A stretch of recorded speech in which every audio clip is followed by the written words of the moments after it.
Hello everybody. Today we are going to look at a road trip in a Tesla Model S. What can happen? Is it possible? Is there any problem with charging? Let's look at it.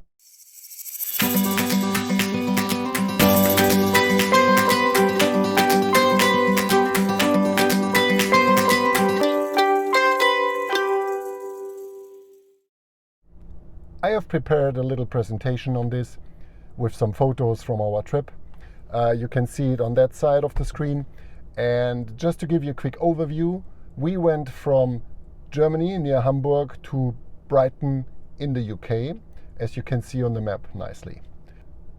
We had round about 1,000 kilometers of distance. The whole trip was 2,500 kilometers. We were 2 adults and 3 children on the trip. The trip was going through 5 countries. We were crossing the channel with a ferry, and we did some day trips in the UK, and then we went back. For sure you have to prepare for a trip like that. So first you should check out your charging situation along the trip. Now with the supercharger network, no problem at all. Where there is a supercharger, the navigation automatically does this for you.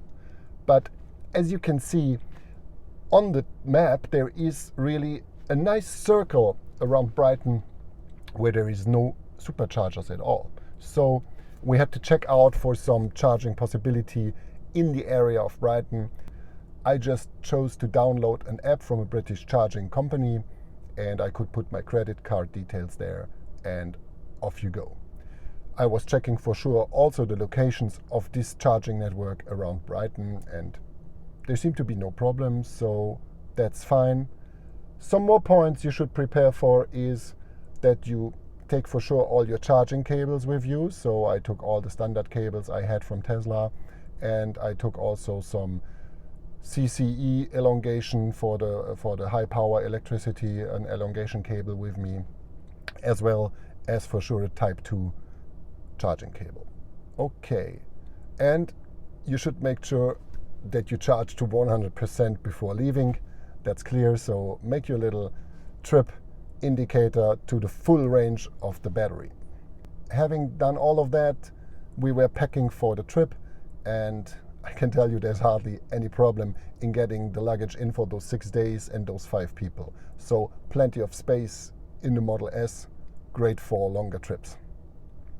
Okay,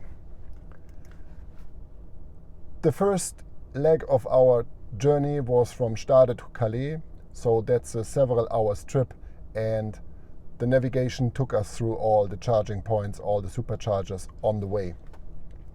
And there is nothing to report that there was any trouble. It all worked out as the navigation said, so simple thing.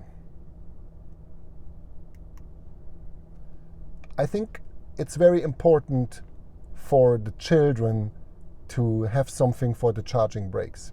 And normally at the superchargers there is something to see. Here the children played with some fish in that pond, but in general for sure I took enough food and drink and sweets for the children, and some playing at the charging points. I had the rope for jumping, so the children could do rope jumping, and we had some balls to throw, and so the charging breaks normally took longer than we wanted to because the children were just playing outside. Here you see a charging point in the Netherlands with all the yellow license plates, and again here we were playing and running around in the area with the children, and the charging break took longer than we wanted it to. Just we had a good time. And finally we arrived at Calais at night time. There's 2 superchargers indicated in Calais, and you have to watch out. One of them is in an enclosed area of the ferry. No, sorry, not the ferry, but the train. If you take the train via the tunnel from France to the UK, you go into a separate area, and in this separate area, only accessible if you've got the train ticket and you're going for the train, there's one supercharger. And the other one, which I show on the slide, is just outside, and you can find it, it's not a problem. It was a little bit of searching. So before we went to our house, I took some extra charge And then we went to the house, which was a very nice house with view to the sea. So looking down the hill, you could see the sea. And when I had left the family there, I went back to the supercharger at Calais and topped up fully, so just to be prepared for the next day's traveling. On the next day, we went for the ferry, and I had booked the ticket in advance on the internet, including some kind of VIP boarding, so that you're first on, first off. In our case, it played out quite well. We were really parking in the first row, so the Tesla was the first car on the front of the ferry besides that lorry, and we could get off first as well.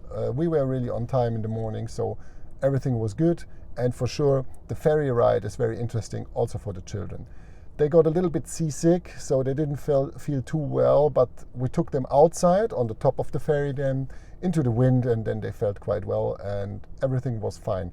And there is a lot to see in the channel between Europe and France from the ferry. So if you look outside, you've got the really big ships there, the container ships and smaller ships and the ferries. So quite interesting ride. If the weather is fine, it's really a very cool ride. When we arrived in Dover, we left for our apartment near Brighton. We had rented a small house near Brighton, to be more precise. And we took the route along the highway, which is indicated on the map there, and I took the possibility for another supercharging along the highway for sure. You've got to watch out if you arrive in Dover. The supercharger indicated at Folkestone, it's not accessible without the train ticket again. So it's with limited use, the navigation shows it. I had not seen it, we were there. And it's limited access for those going for the train and for the tunnel. But that gave us a nice charger story. So we went to a quick charger, 50 kilowatt nearby, in front of a spa, so the children could go for the toilet, and I plugged in to get some more electricity. And then a guy came out, British guy, maybe around his 50s, and he saw the license plate. He saw the car and he came to me, said, "Did you go from Germany to the UK in the electric car?" And I said, "Yeah, for sure. We're on a road trip with the family." And he said, "Oh, that's very daring. How does it work out?" And I told him the story. I talked to him and discussed electrical cars. And he said, "Hey, you are the first guy I see charging at this charging station." So these are the nice little stories you get when charging, and I very much appreciate that. And afterwards, he tapped me on the shoulder and said, "Yeah, that's cool. That's a cool thing to do this road trip." So again, as usual, you are some kind of ambassador for Tesla if you are around with your Tesla and meet people, for instance, at charging stations or where you park. So, having fueled up a little bit on that Spa charging station, we went, as I said, for the charging station along the highway and then down to Brighton. Charging around Brighton was no trouble at all. There were many different charging points which I already identified with the charging app. So on the first evening, we directly went to the Brighton Palace Pier, and there was one of these small charging points, I think 3 or 7 kilowatt of charging power, but that's fine. You go there. We went there for walk around and to have some dinner, and I plugged in, and it was like 10 miles an hour which I got out of it. So when we left again, I had again charged 25 miles, so that was basically what we had required to go there and to go back to our house. So the British guys, they have this principle of many smaller charging points. So you stop there, you top up, and you get more or less the distance and stay, let's say, battery neutral all the time, which is quite smart, I think. They have these lamp post chargers as well there. Quite simple, and you've got a good network of charging points. We did a one-day trip to Portsmouth, and okay, there is a supercharger. That was also one reason to go there. So you can see me charging at the supercharger there. What I usually did is I took the children and my wife to some kind of place where they had a good time. For instance, they visited the aquarium at Portsmouth, and I just took the car to the supercharger to charge for 1 hour. Then it was more or less full, and I used that time to do some WhatsApp, some social media, some surfing on the internet, having my free time. I took a drink with me, some Coke or something like that, and then I had a good time, and I also enjoyed this time without the children. I'm not going to say without my wife, but without the children for 1 hour, just to relax a little bit in the car, maybe meeting someone at the supercharger. At Portsmouth, we found one of those lamppost chargers next to the sea. It was very, very nice. You have the look on the seaside, and it was for free. So we stayed at Portsmouth and had really a good time there. We were going for lunch, and we were at the fun park. We were visiting the fortress at the entrance of Portsmouth, and everybody was quite happy, and we had a very nice day, and we came back more or less quite well charged to our house in Brighton at night. Eventually we went on our trip back to Germany, and we again did a 2-day trip. So the first leg of the trip took us to the Netherlands, and in the Netherlands we stayed at a small village which is called Retranchement. It's very close to Belgium, so the moment you leave Belgium you're already in Retranchement, and there we had a nice house in some apartment complex with a big garden around it, and the children could play right in front of the house. There was a trampoline. In the evening we went for dinner, and we found a very nice place right there on the beach, and a charging place right in front of the beach. So that one I could charge with my new Motion card, which I normally use in Germany if there is no supercharger around.